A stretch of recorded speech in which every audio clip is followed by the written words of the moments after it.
The one team I don't see making the postseason out of this group is the New York Jets. I really like the hiring of Robert Saleh for the New York Jets, but they are going to come in at number 4. This is a project team. I mean, there's going to be a lot of players on this list be like, hey, we really like this guy. We really like his future. We're really excited to watch him play. But, this was a team that we talked about being one of the worst in the football last season, and it's not really going to change this season. That's 2 to 3 years from now where I expect the Jets to be competitive again if all goes well. So Jets coming in as a clear-cut number 4 for me. Yeah, I mean, this is a team that lost their first 14 games of the season, right? Or maybe 13. They didn't win a lot last year. Well, second worst team in football. It makes sense that these things take time, and this is definitely a rebuilding year. And you mentioned Robert Saleh. He ended up at 24th in the coaching rankings. Again, if you're a rookie head coach, you're going to be far down in those rankings. That's just the way I evaluated that. So you also have Zach Wilson, who, interestingly enough, was 24th in my quarterback ranking, which is tier 4. So right off the bat, Wilson, and again, it's just for this year. Wilson is my favorite rookie quarterback. I've talked about this to death, but it's going to take some time. These things typically don't just, typically you don't hit the ground running. So it's a rebuilding year. Yeah. I mean, I think even the most optimistic Jets fan has to say that this makes sense, that, I think like 5 wins is like the goal this season. That's at least, progress to this team. And you're probably seeing good things out of these players, namely Zach Wilson, who is the, we'll see what happens. You were obviously ranked him as the number 1 quarterback. I had them as the number 2 quarterback, which was a little more the like conventional thinking, but, there are people who rated him very highly. His skill set, obviously, in college was very prevalent, and his ability, a lot of his qualities translate to the NFL today and what he can do. So we'll see what happens with Wilson going forward in year 1. Yeah, what is the hope you get out of Zach Wilson? If you're a Jets fan, are you just hoping that he, plays competent? Are you hoping that he doesn't have a Sam Darnold season? What's the hope? I think after watching Darnold the last few seasons, I think the biggest thing you're hoping for is just taking care of the football, right? I don't think they're going to put him in a lot of, situations to have to do too much as a rookie.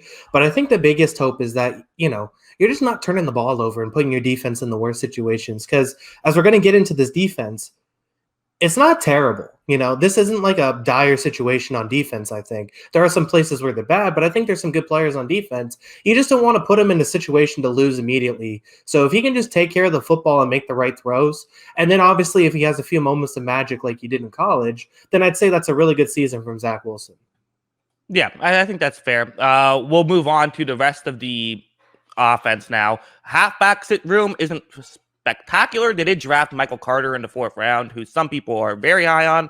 I think he's a good runner. I had my issues. I think, if I remember correctly, I had some other issues with him, but still, there are people who liked him a lot.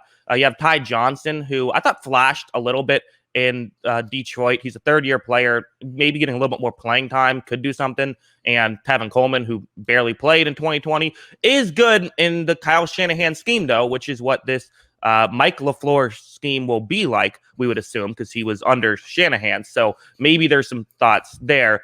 It's still not a great halfback room. This is a tier 5 halfback room for me, though. Yeah, and I think the biggest success you could see out of this Jets halfback room is that if it looks like San Francisco, if you have 3 guys all getting carries, doing different things. Carter, from what I remember him at North Carolina, has great speed, great outside running ability. Tevin Coleman getting some tough yards, and same with Ty Johnson. So you have these things that can kind of change up, different guys you can put in different situations. If you get the best performances out of all of them, this turns into a solid running back room overall. But still, when you're looking at running back rooms, there's no really star. There's no clear-cut one guy here, which obviously docks it a little bit. Yeah, and going on to wide receivers, this is one that, when it came to tier 5 wide receiving rooms, there were 4 that I felt good about putting him in tier 5, and there was one that there was an extra spot I had to fill. So I did end up putting the Jets into tier 5. At one point, I didn't have him there. I ended up putting him here. And they have good players. You have Corey Davis. You have Denzel Mims. Jamison Crowder was good last year. They drafted Elijah Moore, who a lot of people are high on. Again, I'm not as high on him, but, again, wide receiver, notoriously difficult position to evaluate, and I could easily be wrong about that. And then Keelan, and I didn't hate him either. and Keelan Cole, who's been a consistent like 500 to 700 yard guy. So to have players, the tight end room, not as much with, Chris Herndon, who has really struggled to stay healthy, although he can be a pretty good receiver when he is healthy.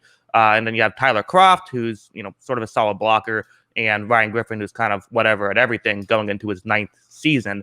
So they have a lot of guys. I just don't know if they have the high-end talent. And again, there's a lot of good wide receivers and a lot of good wide receiving rooms out here. So it doesn't feel like a tier 5 wide receiver room, but that's just where it ended up. Yeah. No, I think that evaluation is pretty spot on because there, like you said, there is depth here, but it just feels like all there is depth. There's not like a guy you're like, oh, I'm excited to see him. I guess you could say, I like Denzel Mims. I liked what I saw from him last year. I want to see him get in the end zone though. So, you like some of the players, but you haven't seen any like star potential out of these guys. And that's why they're obviously docked lower. Yeah, I mean, the best guy right now would be Corey Davis, who has had one season as like a good number 2 guy, but he's never shown to me he can be a number 1. So that's a bit concerning. And it was also in a contract year too. So yep, that's a very good point as well. And that Titans offense, it makes things easier for wide receivers sometimes. To round off the offense, we have another tier 5 here with the offensive line. I like Mekhi Becton a good amount, and I like Elijah Vera Tucker, their first round pick. Didn't love the trade, but I still like the player. He should play guard. I think he'll be a good guard. But you have George Fant, Greg Van Roten, and Dan Freeney to round out that offensive line, it appears. And that's not a great situation. So a couple guys I like, but no one who I'm like, oh, he's a top 5 player at the position. And a couple situations, Van Roten's not awful, but he's not amazing either. Fant and Feeney are maybe replacement level. So they've got some holes here in the offensive line. Yeah, I mean, the thing that people are going to be watching though is the left side of this line, right? If that's if you see 2 building blocks out of that, you're happy. I don't think anyone's expecting a good offensive line out of this group, but if you're seeing Becton and Vera Tucker look at their highest potential, then you're happy with it because then you say, okay, we can build off of this, replace some of these guys on the right side of the line. But if Vera Tucker and Becton are the big thing here, they've invested a lot in these two. They've invested a lot in these two to make this offensive line good more quickly, and I think that's going to be the big thing for them is just watching these two grow. Exactly. It all goes back to you want your young players to be good and get better. That's the hope. You're paying less attention to the win total. Only 1 win. And that's by Zach Wilson being a tier 4 quarterback. Other than that, everything was tier 5 for the offense. So not the best offense. In fact, the worst offense in this system, 32nd in the league.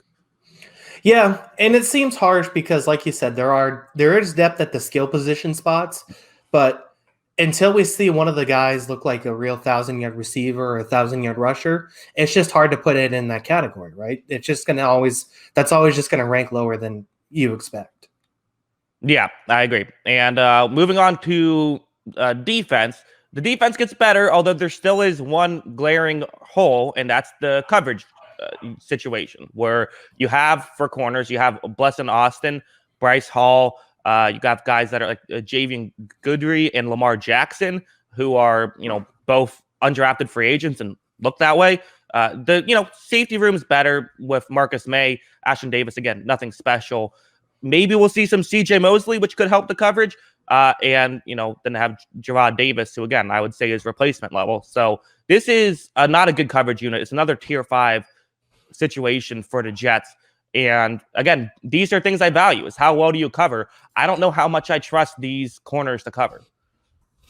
Yeah, I mean, this is going to be a tough situation. I mean, is this going to be any different than last season where it's, Marcus May trying to bail everybody out and just, doing his best to make this team look respectable? I mean, that's pretty much how it's going to look again this season, right? Probably. I mean, unless they know something we don't. Maybe they're expecting a Lamar Jackson year 2 jump. We've seen another Lamar Jackson have a great second year. I'm not sure if I trust that this one will do it. Yeah, no, I agree. I think it'll be interesting, but yeah, I feel overall that this is easily the weakest group of the 4 in this one because the other 3 are really good. But yeah, I mean, it's a tough situation for them. They emphasized adding other players to the offense side. They weren't able to address this side of the ball in the secondary. Yeah. I also like this comment. Why are they spending so much time on the Jets? We're about 12 minutes into the Jets talk. People ready to move off already. We'll go to the rest of the defense now. You're right. This is where it gets better. We have a couple of tier twos right here for the run defense and pass rush. You got CJ Mosley and Gerard Davis, and then the defensive line with Quinnen Williams, who was really good. He made my, I can't remember if I posted it yet. I don't think I have, but I made a top 10 interior defensive lineman. He made that list. I think he had a great second year. You have Sheldon Rankins, who I think is good as well, who will be next to him. Edge, you got Carl Lawson, another real underrated player with, Vinny Curry next to him. So it's solid. This is a couple of tier twos here for me. Yeah, I mean, that makes perfect sense because, I mean, I like the guys in the linebacker group. I like Mosley. I like Gerard Davis. And then this is a really good defensive line, I think. Or not really good. This is a good defensive line, though. Like you said, Quinnen Williams obviously made a huge leap last season, which is good because, for his sake, it looks so bad in year one. You're like, oh, this could be a disaster. And he looked so good last season. And then obviously you talk about Lawson's obviously fantastic too, and they got really good value for him. So they emphasize this, the front seven over the secondary. We'll see how it works out for them, but this is a solid group. Yeah, I mean, it's not the way I like to build a defense. I'll say that much. I like building from the back to the front. And the one thing I will say though is, with this Robert Saleh head coach team, they did have success by kind of having a great front four. But I think what was underrated is, if my memory serves me correctly, Pro Football Focus graded that year with them having it was at least a top 5 coverage unit. It might have been number 1. So their coverage was really underrated that year. They had guys like Richard Sherman who could really play. So this might be, again, this is kind of why I say this is a rebuilding year. You can have that stuff up front, but if you can't cover it, it's very rare that a team has success with a bad secondary. Yeah, I mean, it just makes it harder on everybody else, right? If they can't get coverage, I mean, there's really not much to think about it. It makes sense. If guys are getting open more quickly, it's a lot harder for a front seven to be successful. It's as simple as that. And I think it is going to be a tough year for the Jets again, but I think the only thing you hope for is a little bit of improvement. Yeah. Finally, for the kickers, this is a tier 5 as well. Sam Ficken is the one guy who, he's a career 72.9% field goal kicker, which is not very good. 35 for 48. They also have an undrafted free agent who, I got to be honest, Kyle, I don't feel comfortable pronouncing his name. I'll spell it for you. It's Chris Naggar, which is not, it's a very unfortunate last name. And I looked up the pronunciation, and it's just the N-word. That's just what I keep hearing. Maybe there's a slight difference. I am hard of hearing, so maybe there is a thing I can't pick up. But we'll call him Chris N-word. That'll be his name. I don't know how to say it. Okay, yeah, we can move on from that one. We'll go ahead and I'll go ahead and just go right around that. All right. Moving on to number 3 here. Well, here, let me real quick. Let me just finish off the Jets. This up. Final score for them, their 24th defense, 32nd offense, puts them at 31st overall, only ahead of the Texans at 2.06 wins. So I'm not high on the Jets this year and Zach Wilson has half of their win totals for me. Yeah. And you know what? Like I said, it's one of those teams that you look at and you're just hoping for the individual numbers to be good.